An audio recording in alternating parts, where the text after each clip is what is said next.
Alright, let's take a look at the cons now. First, and the most obvious one, is the huge 8-cell battery. It looks really ugly and adds a lot of weight to this netbook. It's really heavy. It's actually heavier than one of the 12-inch notebooks that I've previously reviewed, the Asus UL20A. So it has a lot of bulk and weight, but it's nice as a handle when you have it in tablet mode. Okay, and the trackpad here, it's buttonless trackpad. You cannot use it with two hands. I don't know how many of you use two hands on a netbook, on a trackpad, but I do. But it doesn't really work. Clicking and dragging works, but for the most part you cannot use two hands on the trackpad. It's just single finger use. Buttons are okay, they're not hard or stiff or anything. They're not noisy. Trackpad is a little small, and it kind of gives in a little bit if you just touch it slightly. It gives it kind of a cheap feeling. It's textured, but over it just feels a little cheap, but it's usable. Most of the time you'll probably be touching the screen anyway, so it's not that much of a big deal, I think. And regarding noise, a lot of the time it can be quiet. Like right now, I cannot hear anything. But sometimes the fan can come on and it can be kind of loud. So there's long periods where it's quiet, and there are some other periods where it can be noisy. But for the most part, it hasn't bothered me so far. Touchscreen, back to the touchscreen. Sometimes I've noticed the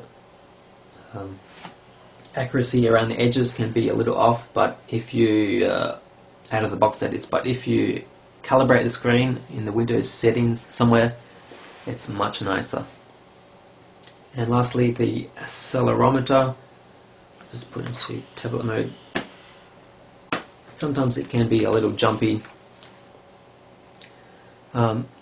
If you've got it vertically, it's not much of a problem. If I want to just like rest it on the floor, it's going to flick around upside down.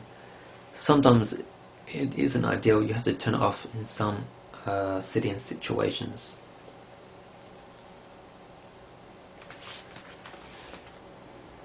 Sometimes I've noticed the windows do not resize themselves properly, but for the most part it works quite nicely, at least for me. If you have it on your lap, you can't really use it on your lap with the accelerometer. Well, you can't see right now, but you can't really use the accelerometer if you've got the tablet flat, because it will just keep rotating in all different directions. So as long as you have it vertical, it's very good to use the accelerometer. So those are the cons. If you want a netbook that functions just as well as a tablet, I can very much recommend this netbook. And so long as you don't mind the weight, it shouldn't be bad with the 4-cell battery, but with the 8-cell battery it's a little heavy. As I said, heavier than most 10-inch netbooks, but it works great as both a netbook and a tablet. You get used to the trackpad.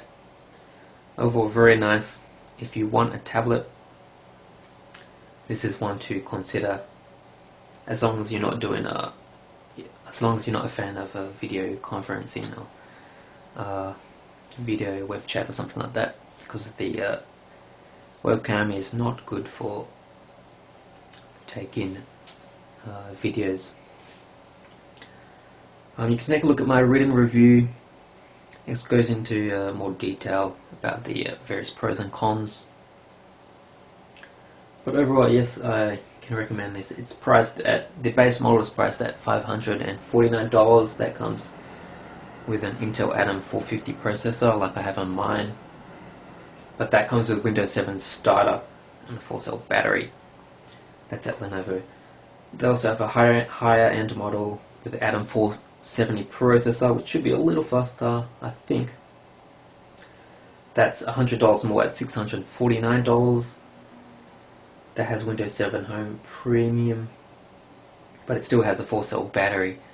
The models that you can buy at retail in the US have an 8-cell battery, but they come with Windows 7 Starter. So with Windows 7 Starter, you cannot take advantage of multi-touch on your display, and you can't change the wallpaper as well. But overall, yes, very good tablet netbook. Anyway, thanks for watching PDF from Netbooked.